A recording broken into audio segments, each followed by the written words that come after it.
Henri Papazian, bonjour. Bonjour. Je suis très très heureuse de t'avoir sur ce podcast aujourd'hui. Et quant à moi, je suis très flatté que tu aies pensé à moi. Écoute, franchement, alors c'était dans mon introduction, mais je te le dis maintenant, je pense qu'on n'aurait jamais pu imaginer ce podcast sans t'y inviter. Je suis confus. Alors dis-nous tout, Henri, quand est-ce que tu as commencé cet engagement pour la cause arménienne? Écoute, j'ose pas le dire, mais ça fait 70 ans. Grosso modo, j'avais 15 ans lorsque je suis entré au Nordsjælland et j'ai quitté le Nordsjælland 15 ans après avoir parcouru dans cette formidable école, cette pépinière de militants de la cause arménienne qui sont encore aujourd'hui en action. C'est formidable le Nordsjælland. C'est quelles années à peu près? Alors moi je suis rentré au Nordsjælland en 58. D'accord. Et 56 même, plus exactement, et je l'ai quitté en 73. Ah ouais. Après avoir fait un parcours complet de militants du Nordsjælland, c'est-à-dire les écoles arméniennes, les troupes de danse, les Panagoum, ensuite la direction des Panagoum, et donc, le comité central du Nordsjælland, la présidence du Nordsjælland, voilà. T'as tout fait. J'ai honte d'expliquer tout ça. Mais non, au contraire, il faut. Voilà. Il faut. Voilà. Donc, et je crois qu'aujourd'hui, on fête le 60e anniversaire de la création du CDCA. Tout à fait. Eh bien, j'étais président du Nordsjælland quand le CDCA a été créé et nous avions, au comité central, contribué à la création de ce mouvement. D'ailleurs, le Nordsjælland a été acteur déterminant dans ce choix. Et l'un de nos délégués était membre délégué de notre parti, de notre mouvement, pour donc contribuer à la création du CDCA. C'était donc il y a 60 ans. C'était comment le Nordsjælland à l'époque? Et après on parlera du CDCA, mais c'était comment? Est-ce que ça ressemblait par exemple au Nordsjælland qu'on connaît aujourd'hui? Alors, pas tout à fait, mais avec des similitudes néanmoins. Pas tout à fait parce que le Nordsjælland a été créé donc dans les années 45, alors qu'il fallait donc préserver cette jeunesse arménienne qui était issue donc de la deuxième génération des rescapés du génocide. Et il fallait que cette jeunesse soit intégrée dans une réflexion qui soit une réflexion arménienne, qui soit une réflexion de militantisme. Et on ne parlait pas de militantisme à l'époque, on parlait d'engagement, on parlait également des perceptions que l'on avait sur la perspective de l'Arménie. Et il était important que cette jeunesse qui était sans réelle mémoire soit intégrée dans la vie arménienne, dans la vie et surtout qu'on ne les perde pas et que ce soit le piédestal pour ensuite engager toute l'action que l'on devrait mener dans cette période qui était devant nous et qui était où l'on avait compris que la lutte de la cause arménienne devait se développer sur le temps et qu'on avait besoin de militants intensifs présents. Donc cette jeunesse était un peu différente. Donc il s'agissait de ramasser, d'accueillir toute une jeunesse qui n'avait pas toujours l'enthousiasme du militantisme et ensuite de leur transmettre la volonté de participer, de combattre, de s'investir dans la cause arménienne. Donc c'était autre chose. Aujourd'hui, la jeunesse arménienne qui rentre dans le Nordsjælland est déjà calquée sur la cause arménienne. C'est vrai. Là, on récupérait des enfants issus d'une génération de rescapés du génocide, dont les parents, pour lesquels la préoccupation était d'assurer leur subsistance et difficilement d'assurer pas pour tous, mais en tout cas pour un certain nombre d'entre eux, la formation, l'éducation arménienne de leurs enfants. Ils avaient vraisemblablement d'autres préoccupations. Je ne parle pas, c'est une généralité. Hein. Oui, bien sûr. Voilà. Donc elle est un peu différente, effectivement. Et alors le CDCA de l'époque et l'évolution Alors le CDCA de l'époque, donc c'était lorsque nous l'avons créé, quand je dis nous, je ne veux pas prétendre être un des créateurs du CDCA parce que beaucoup me le reprocheraient. Mais nous avions participé à sa constitution avec pour objectif initial, me semble-t-il, si mes souvenirs sont exacts, c'était de raviver cette volonté de promouvoir la reconnaissance du génocide. Ça a été l'une des principales initiatives. Donc ce CDCA qui a été créé par le parti d'Aschlag, il faut le rappeler. Et nous avions, lorsque j'étais au comité central du Nord-Sejont, été sollicité par un des membres du Gengen, du comité central du parti, qui était venu nous voir en nous disant, voilà, on a un grand projet de développer la promotion de la cause arménienne aux quatre coins de la planète. Et donc, il nous faut constituer un noyau important en France, parce que la France est un pays important, déterminant dans cette action. Et donc, nous avions évidemment engagé tous nos militants, toute notre base militante, l'Union qui était à l'époque composée de près de, j'ai envie de dire, 800-900 membres. Ah ouais.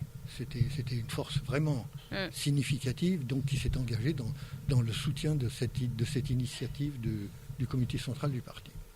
Et donc, bon, voilà, on a mis en place les structures, on a confié des responsabilités à un certain nombre de nos camarades qui ont été les porte-parole du CDCA. Et l'essentiel de l'activité a été de mettre en place un plan d'action à l'échelle internationale. Et c'était vraiment quelque chose d'assez exceptionnel pour cette période, en tout cas. Ouais. Et ensuite, ça a été structuré progressivement. Alors, progressivement, donc, parce que l'initiative a démarré aux États-Unis, bien entendu. Tu sais vraisemblablement tout ça mieux que moi. Non, mais donc, l'initiative a démarré aux États-Unis, et donc il a fallu mettre en place dans les différentes régions où la diaspora s'était constituée des noyaux opérationnels. Et donc aujourd'hui, on est présent avec les structures du parti dans près de 30 pays, voire plus, même si je me souviens bien, dans plus de 30 pays où nous sommes structurés, présents et actifs aux côtés de la cause arménienne. Comment c'était à l'époque pour le jeune militant que tu étais, notamment sur la question du génocide, et après on reviendra sur les autres combats, sur la question de l'Artsakh évidemment, mais notamment sur la question du génocide en France, parce qu'aujourd'hui c'est vrai qu'on bénéficie d'un soutien quasi unanime sur la question évidemment, en tout cas de la part des différents partis politiques. Comment c'était à l'époque ? Écoute. Nous étions dans un univers où les gens ne savaient pas ce qu'était l'Arménité. L'Arménie même était une région tout à fait ignorée de la population arménienne. Donc il a fallu tout d'abord commencer à se présenter, à montrer au public français, puisque c'était à lui qu'on s'adressait, montrer à notre public français quelle était notre existence et quels étaient aussi les objectifs que nous nous étions fixés. Donc on partait de zéro, on partait d'une feuille blanche. Et cette feuille blanche était le point de départ donc, de notre action qui s'est beaucoup développée. Et donc on avait à l'époque noué des contacts avec un certain nombre d'environnements, de milieux politiques. Et comme c'était le Dashnak Sutyun qui était à l'origine de cette initiative, nous avions tout naturellement contacté les partis politiques qui étaient relativement proches de nos convictions idéologiques. Le Parti socialiste, en l'occurrence. On a même commenté. Alors les gens qui vont entendre ça vont se demander si je ne suis pas un préhistoire, si je ne suis pas dans la préhistoire, mais nous avions commenté par un parti qui s'appelle la SFIO. D'accord. SFIO qui était l'ancêtre du Parti socialiste. Donc nous avions noué des contacts avec des personnalités qui nous ont accompagnés longtemps dans cette démarche. Donc le CDCA c'est tout naturellement inscrit dans cette machine, dans cette filière derrière le parti pour engager donc notre combat. Avec une nuance, c'est que le CDCA a toujours voulu élargir son spectre en s'ouvrant à des gens qui n'étaient pas forcément en harmonie avec nos convictions idéologiques, mais qui étaient attachés à la défense de la cause arménienne. Donc le fait que l'on soit si proche des partis de gauche pouvait réfréner l'enthousiasme d'un certain nombre de nos amis, et le CDCA était la porte d'entrée pour pouvoir intégrer ces soutiens importants, parce que on peut ne pas être socialiste et être très intéressant pour la cause arménienne. Donc par conséquent, il a fallu ouvrir nos portes et nos fenêtres pour accueillir ces personnalités. Et je crois que c'est une démarche qui nous a permis d'élargir notre domaine d'intervention. Très bien. Donc ça, c'était dans les années 60, 70, 80 ensuite. Oui. Ensuite, bon, il y a eu des années... La première manifestation importante dans la région parisienne, ça a été 1965. Ah oui. Et à partir de là, les médias ont commencé à s'intéresser à la cause arménienne parce que, nous sommes descendus dans la rue. Ce que nous ne faisions pas jusqu'à ce moment-là. Parce que l'essentiel des commémorations du 24 avril se déroulait en vase clos, en salle, dans des endroits où on entendait des orateurs qui, d'une manière enflammée, déclamaient des poèmes. Oui. C'était extraordinaire, mais c'était destiné à la communauté arménienne et aux Arméniens qui venaient à ces soirées marquer leurs souvenirs et marquer leur respect aux victimes du génocide. Mais peu ouvert au grand public. Et donc c'est à partir de 65, dans ces années-là, que nous avons commencé à sortir. Une génération après celle de nos parents, pour tout dire, en fait. Donc une génération qui avait construit sa culture en France et qui a permis donc d'intégrer un autre univers que celui de nos parents. Ouais, et de réveiller les consciences aussi. Réveiller les consciences, difficilement, parce que il a fallu expliquer. Ouais. Expliquer. Alors, et ça a duré jusque dans les années 80, 81, jusqu'à ce que la France reconnaisse le génocide officiellement. Et donc, pendant toutes ces années, nous avons répété, tenté de convaincre les personnalités politiques, les cercles de pouvoir de ce qu'était le génocide perpétré contre le peuple arménien et pourquoi il fallait qu'il y ait une sanction, qu'il y ait une reconnaissance et qu'il y ait une sanction. Donc là, nous avons, pendant toutes ces années, inlassablement ressasser notre discours et répétant à chacune des personnalités que l'on rencontrait. Et le turnover dans le monde politique, c'est quelque chose qui ne nous a pas beaucoup servi, parce que à peine avions-nous convaincu quelques personnalités de l'intérêt qu'il y avait dans notre discours, qu'ils partaient et qu'il fallait recommencer sans cesse à convaincre les nouveaux arrivants. Voilà. Donc, si je vous faisais la liste des personnalités politiques que nous avons rencontrées et qui ont complètement disparu de la scène politique aujourd'hui, ça vous dirait, vous comprendrez ce qu'on est en train de dire. Ouais. Parce qu'il faut aujourd'hui redire la même chose à monsieur le Premier ministre aujourd'hui, la même chose que nous avions dit à M. Mitterrand, que nous avions dit à M. Ernu, voilà, des gens que personne ne connaît plus aujourd'hui. Tes parents, ils ont été directement impactés par le génocide ? Alors oui. Tu sais d'où ils venaient ? Alors, mon père est originaire de la région de Vannes, et donc, bien entendu, c'est une histoire que tout le monde connaît. Oui. Il a assisté au massacre de sa famille. Son père était curé, donc Alors c'est morbide ce que je vais déclarer, mais il a été décapité et les Turcs ont joué au foot avec sa tête. Et toute sa famille a été massacrée, à l'exception de son jeune frère. Et je n'ai malheureusement pas la précision sur son histoire, mais je sais qu'il est parti de la région de Van pour atteindre Smyrne. Pendant 5 ans, il a traversé toute l'Asie mineure en faisant des étapes dans différents lieux, des orphelinats, des fermes dans lesquelles il a travaillé auprès des Kurdes, auprès des Turcs. Il a même failli être enrôlé dans l'armée. Donc il a traversé toute cette Asie mineure pour atterrir à Smyrne, si j'ose dire atterrir, puisque Smyrne a été l'occasion, au moment de l'incendie, pour lui de rejoindre la Grèce. Et ensuite la France. Et ensuite la France, alors qu'il était parti pour se rendre en Argentine. T'aurais peut-être été en Argentin, Henri. Eh oui.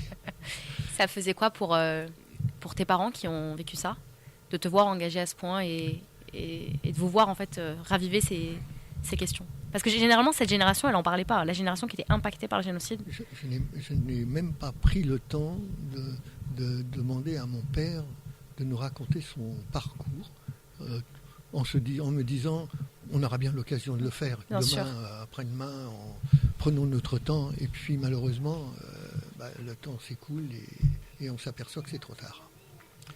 Alors, bon, notre famille était une famille de sympathisants d'Ashlag Sagan, comme beaucoup de gens à cette époque, pas forcément très très très militants, mais très enthousiasmés par enfin toujours présents dans les événements de la communauté arménienne. Et donc mon père est décédé en 1975, donc il m'a vu comme un militant de base de la cause arménienne, donc il a pas suivi mon parcours ensuite, bien entendu, et bon, il n'a pas suivi non plus le parcours de ses petits-enfants. Qu'est-ce que ça fait de toi de voir les fameux petits-enfants, en tout cas tes enfants, ton fils, être engagé aujourd'hui à ce niveau-là? C'est pas une révélation. Ouais, non. Je l'ai toujours imaginé, mais très simplement parce que nous étions une famille présente dans la communauté arménienne. Mon épouse était aussi dans notre univers, donc elle a été actrice dans le monde culturel arménien, et nous avions dans notre cercle familial tout naturellement une présence arménienne permanente autour de nous. Et dès lors que j'ai commencé à prendre quelques responsabilités dans le monde arménien, au parti, donc tout naturellement nous avions autour de nous des gens qui avaient vécu des périodes exceptionnelles. J'ai pu fréquenter des gens, des personnalités politiques qui avaient participé à la première République arménienne. Ouais, c'est incroyable. Donc des personnalités qui nous racontaient les événements de 1918 autour d'un verre à table. Et donc tout ça était naturel chez nous. Et étant naturel chez nous, ça l'était également pour nos enfants. Et donc, quand tu me parles de mes enfants, ils étaient tout naturellement baignés dans cet univers. Donc on recevait des gens de cette époque, mais aussi des gens de l'époque qui suivait. Donc des personnalités politiques de notre univers de pensée qui étaient chez nous en permanence. Donc pour nos enfants, il était tout naturel que l'on parle de la cause arménienne, que l'on parle du Dashnaksutyun, que l'on parle de l'Arménie, que l'on parle de nos rêves. Souvenons-nous que nos rêves, c'était l'Arménie libre, indépendante, réunifiée, sortie de l'Union soviétique. Donc c'était ce dont on parlait à cette époque, à toutes les réunions familiales. Donc, et tout naturellement, nos enfants, je crois, ont été imprégnés de ces réflexions, de ces perspectives, de ces combats. Est-ce que ton plus beau jour, c'est justement quand l'Arménie elle est sortie de l'Union soviétique et quand tu as vu... Alors, c'est exactement ça. Ouais, tu vois, je m'en doutais. Pour moi, c'était l'aboutissement d'un rêve insensé. Ouais. Qui aurait pu imaginer un seul instant que face à cette Union soviétique formidable contre laquelle on se battait depuis 70 ans, qu'on combattait, que cette Union soviétique allait s'effondrer et laisser la place à cette Arménie à laquelle on rêvait. Donc on ne la rêvait pas dans ses frontières, bien entendu. Oui. On la rêvait dans d'autres frontières que celle-ci. Oui. Mais l'aboutissement de ces événements, de cette période, a été pour moi un rêve assouvi. Et ensuite, tu as vécu les années de guerre pour l'Artsakh, pour la libération de l'Artsakh. Oui, bien sûr, la libération de l'Artsakh, à laquelle je crois que nous avons beaucoup participé, contrairement à ce que certains prétendent. Et peu de gens savent vraiment ce qu'a été notre contribution dans cette guerre d'Artsakh, en termes de contribution humaine, en termes de contribution matérielle, en termes de contribution, j'ai envie de dire, stratégique aussi, en termes de soutien apporté à nos combattants, de l'extérieur comme de l'intérieur. On va évidemment parler des sujets plus difficiles. Toi, tu as vécu la libération de l'Artsakh et tu as aussi vécu la perte de l'Artsakh.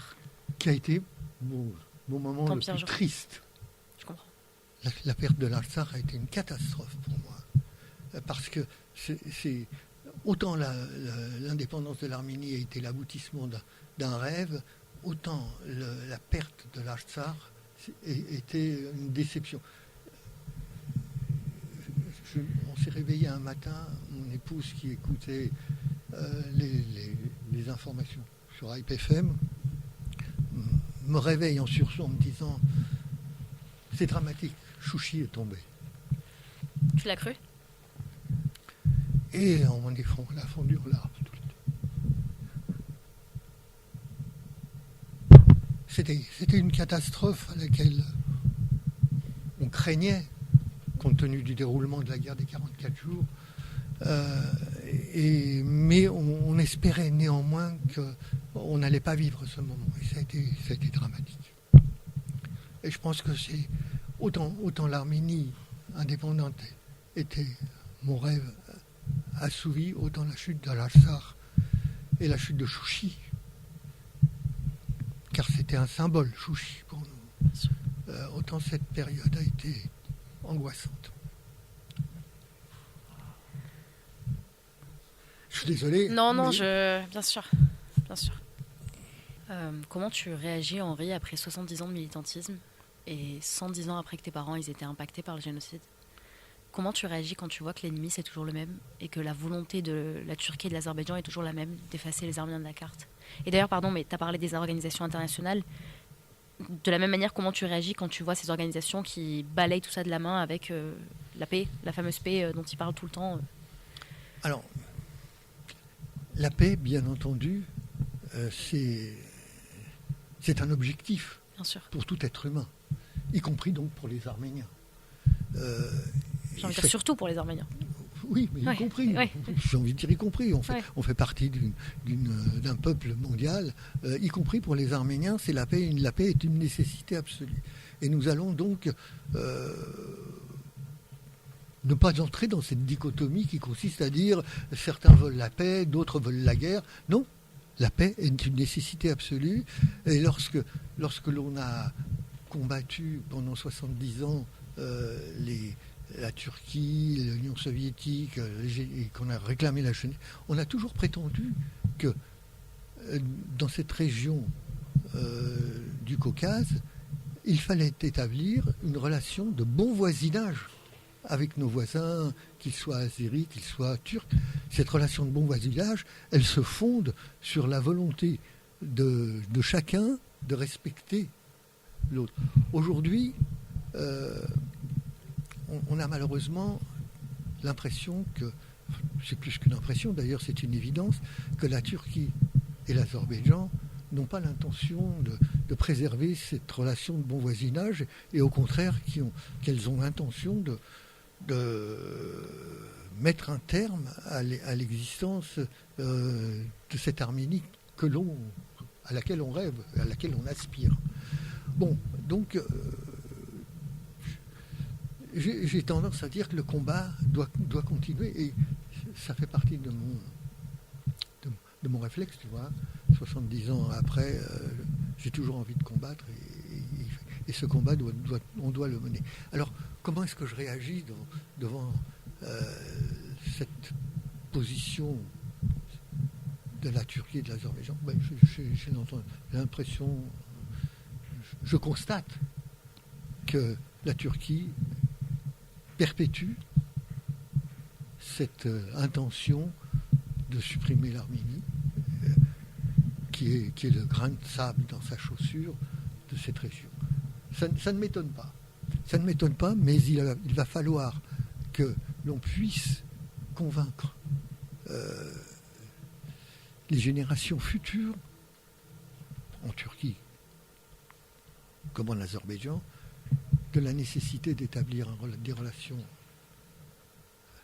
apaisées avec l'Arménie. Et ces relations apaisées, elles ne peuvent s'établir que sans domination, sans outrance de la part de nos adversaires d'aujourd'hui.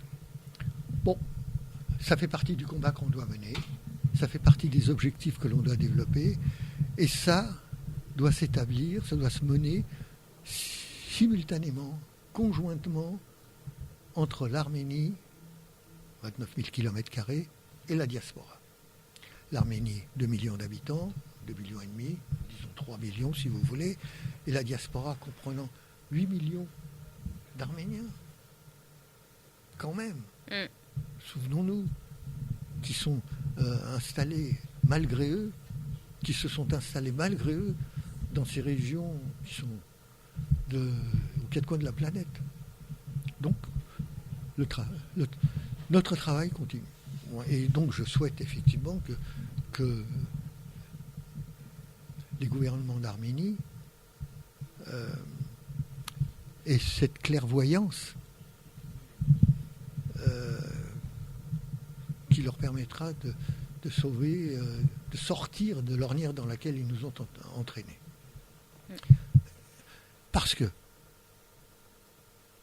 de vous à moi, nous avons un gouvernement en Arménie qui n'a pas fait preuve de clairvoyance diplomatique.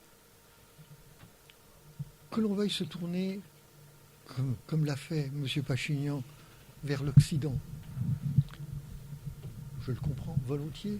Nous sommes de culture occidentale, nous avons vécu ici, nos ambitions, nos souhaits de statut sont des souhaits que l'on pratique en Europe. Donc tout naturellement, on est attaché à ce genre de structure et de diplomatie. Mais on ne peut pas se tourner le dos à ceux qui prétendaient à un moment être nos protecteurs sans avoir assuré auparavant pouvoir bénéficier du soutien des gens vers lesquels on se tourne et qui nous obligent à tourner le dos à ceux qui étaient nos protecteurs. C'est une réflexion élémentaire, j'ai envie de dire, élémentaire, que tout dirigeant politique doit pouvoir intégrer. Or, ce que nous avons fait, c'est qu'on a abandonné nos relations avec la Russie, qui n'est pas elle non plus, irréprochable. On a tourné le dos à la Russie, on s'est tourné vers l'Occident sans assurer que nous allions bénéficier de leur soutien. Et on l'a bien vu, la Russie nous a abandonnés pendant la guerre des 44 jours et l'Occident n'a rien fait. Donc nous sommes retrouvés face à la Turquie et l'Azerbaïdjan dans une guerre complètement asymétrique que nous ne pouvions pas gagner, contrairement à ce que prétendait Pachinian quand il déclarait « Harteluyenk », c'est-à-dire que nous allons vaincre. C'est fou, c'est une guerre dans laquelle nous n'aurions jamais dû entrer, et nous n'aurions jamais dû entrer si nous avions su conserver un relationnel diplomatique suffisamment éveillé, suffisamment affûté pour pouvoir, tout en se tournant vers l'Occident, conserver des relations privilégiées comme celles que l'on pouvait avoir jusqu'à ce moment avec la Russie, qui n'avait aucune raison d'être notre adversaire, je crois, à ce moment-là. Ensuite, elle a trouvé de bonnes raisons de nous tourner le dos, ce que l'on peut condamner, mais à un moment, il était capable, nous devions être capables de nouer ces relations. Et je crois que ça avait été fait à un moment par les différents ministres des Affaires étrangères d'Arménie qui avaient ouvert le dialogue avec l'Occident tout en conservant des relations privilégiées avec la Russie. Et pendant toute cette période, nous avons vécu la paix en Arménie et au Karabakh. Et donc cette paix, elle se construit autrement qu'en créant des clivages entre les Arméniens et entre les différentes instances internationales ou les différents pays, les différents courants politiques internationaux. Et c'est ce que notre gouvernement n'a pas su faire, et ce qui nous a entraînés dans cette guerre improbable et la perte de l'Artsakh, dont on aura du mal à se remettre. Cet Artsakh dont on prétendait qu'il était le bouclier, le paravent de l'Arménie. Or, on voit, l'Artsakh n'est plus arménien, les troupes azéries sont à 50 km de Yerevan, à la frontière. Le bouclier n'existe plus, et demain, le Sunnique est en danger. Voilà. Que dire d'autre sur cette situation qui est insupportable et face à laquelle il faut qu'on se dresse et que l'on combatte. Et ce combat, nous avons le devoir de le mener en Arménie, mais aussi en diaspora. Et aujourd'hui, on a tendance à dire, mais oui, vous êtes, messieurs, les militants de la diaspora, mais vous ne résidez pas en Arménie, donc vous n'avez aucun droit de vous manifester, de vous exprimer sur l'avenir de l'Arménie. L'avenir de l'Arménie appartient aux Arméniens des 29 000 km². Non, nous avons le devoir aussi de mener ce combat qui est le nôtre, et nous avons le droit de le mener parce que nous sommes les rescapés du génocide et que nous avons ce statut qui doit être celui qui nous permette de mener avec nos moyens le combat en faveur de l'Arménie et en faveur de la cause arménienne. Ce combat, Henri, toi, tu l'as mené pendant 70 ans et je pense pas. Cesse de me rappeler que j'ai. Mais attends, mais parce que j'y arrive. Non, mais tu l'as mené pendant tout ce temps, je dis pas d'année. Tu l'as mené sous les couleurs de la FRA. Et je pense que tu es la personne la mieux placée, et peut-être que cette question, je la poserai qu'à toi, pour nous dire qu'est-ce que c'est pour toi un militant Tashnak Tsagan ou un sympathisant Tashnak Tsagan. Comment tu le définirais, même en termes de valeurs? Souvent, c'est un parti qui est très souvent critiqué, très souvent par la Turquie et par l'Azerbaïdjan, ça on sait pourquoi. Et puis parfois par des Arméniens qui vivent en diaspora ou en Arménie. Qu'est-ce que tu leur répondrais? Écoute, moi j'ai puisé dans le parcours du Tashnak Tsagan les fondamentaux de la cause arménienne. Ces fondamentaux je les ai faits miens et je continue à les préserver, et je pense qu'ils sont pas discutables. On peut discuter de la stratégie, de la tactique adoptée par le parti Daşnak dans un certain nombre de situations. Mais il n'a jamais renié les fondamentaux de la cause arménienne. Et pour moi, l'essentiel est là. J'ai des relations avec des amis qui ont, pour certains, fait un bout de chemin avec nous dans le cadre du parti Daşnak, qui nous ont quittés sur des points de divergence tactiques, oui, qui sont mineurs finalement, dès lors que les fondamentaux sont respectés. Et c'est ce que j'essaye de rappeler à chacun d'entre nous, c'est que l'adhésion à la cause arménienne, elle se forge autour des idées fortes, des convictions fortes, des fondamentaux, que l'on puisse ensuite être mauvais sur un certain nombre de démarches, que l'on puisse avoir eu tort sur certains points de notre vie politique. Et nous avons fait des erreurs. Daşnak Sagan ou pas Daşnak Sagan, qu'on soit militant de la cause arménienne ou non, nous avons fait sûrement des erreurs. Mais nous avons aussi en permanence préservé nos objectifs.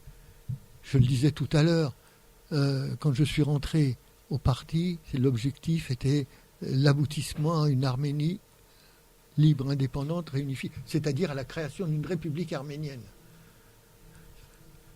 Ce à quoi nous avons abouti, pas tout seul, mais nous avons abouti à cet objectif, nous avons réussi, et donc je considère qu'à partir de ce moment-là, nous avons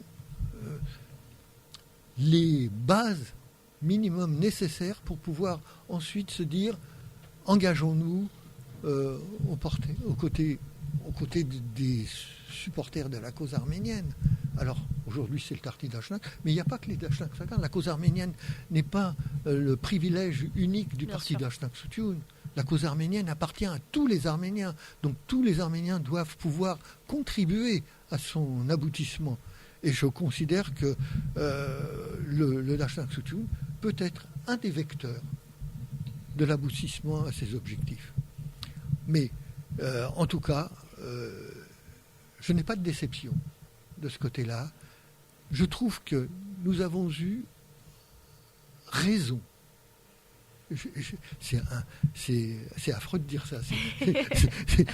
Nous avons eu raison sur la plupart des objectifs que nous laissons fixés.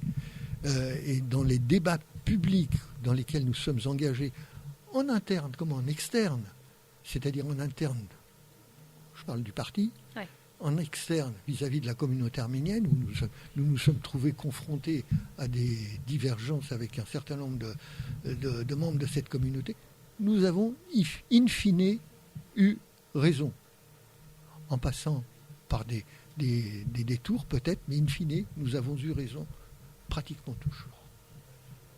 Donc c'est une des raisons pour lesquelles, moi personnellement, donc je ne sais pas comme ça que je convaincrai, j'imagine, nos auditeurs, mais c'est une des raisons pour lesquelles je considère que ma présence aux côtés du Daşnak Sutyun n'a pas de raison d'être remise en question.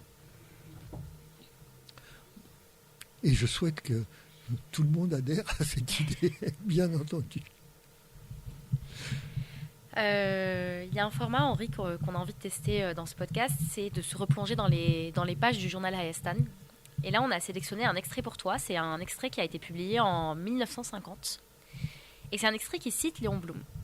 Et qui dit « Le véritable patriotisme, c'est la fierté que nous éprouvons devant les grandes œuvres accomplies avant nous, par nos ancêtres.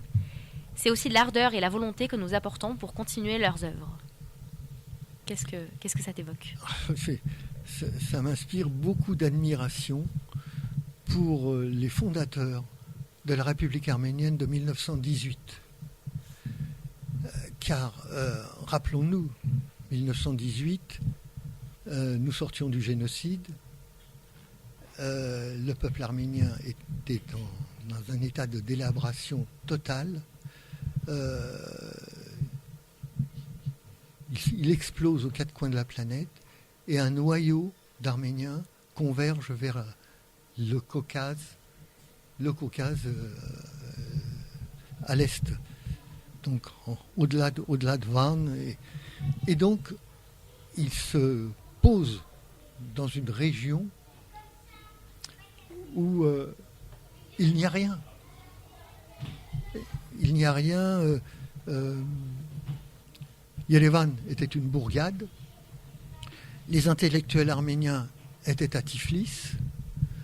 Et on leur a dit, voilà, il y a une république arménienne qui vient d'être constituée, qui vient de se proclamer.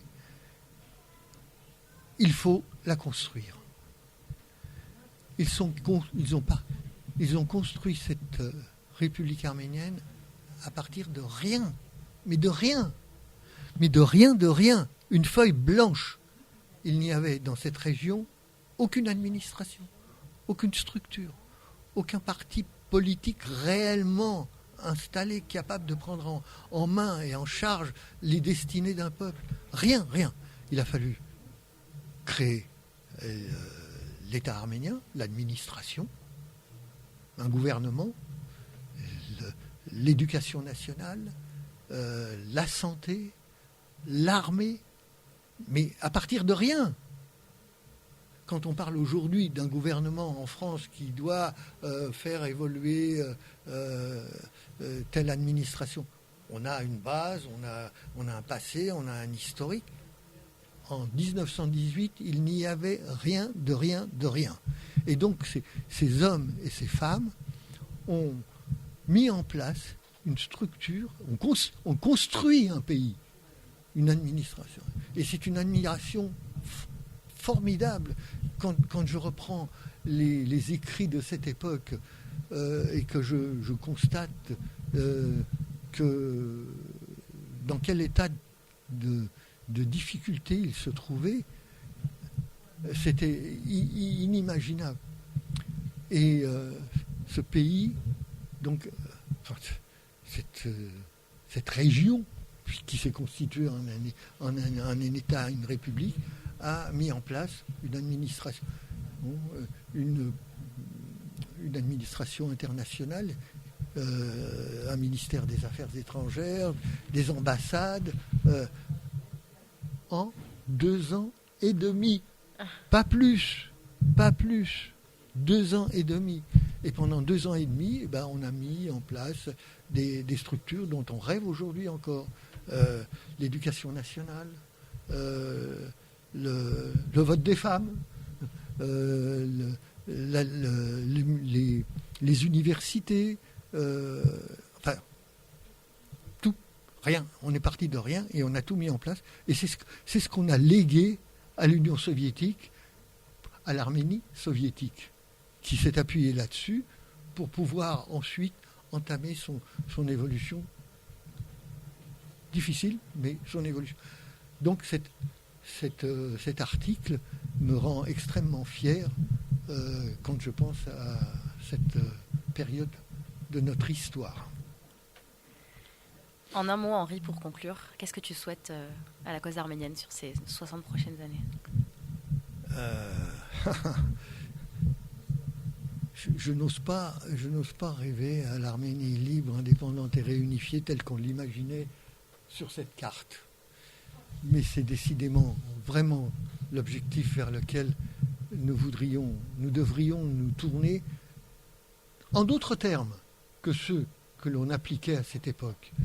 Je pense que l'Arménie et les Arméniens ont une présence nécessaire et indispensable dans cette région. Et je pense que ce que je souhaite, c'est qu'ils soient présents dans cette région dès lors que les structures et l'environnement aura tellement évolué qu'on pourra considérer que les Arméniens sont présents à Kars, à Van, comme à Stepanakert. J'ose pas dire comme à Smyrne, mais bon. Mais en tout cas dans ces régions. Et c'est ce que je souhaite, mais il va falloir beaucoup travailler là-dessus. Mais pas forcément dans une situation conflictuelle. Il faut que le monde évolue suffisamment pour qu'on puisse considérer que on est arménien à Van, et Van, c'est aussi l'Arménie qu'on retrouve. Ouais, c'est un patrimoine arménien aussi grand. Voilà. Merci beaucoup Henri, c'était passionnant. C'est moi qui te remercie beaucoup d'avoir pensé à moi. J'espère que je n'ai pas abusé de votre temps. Merci. Et je vous souhaite bon courage.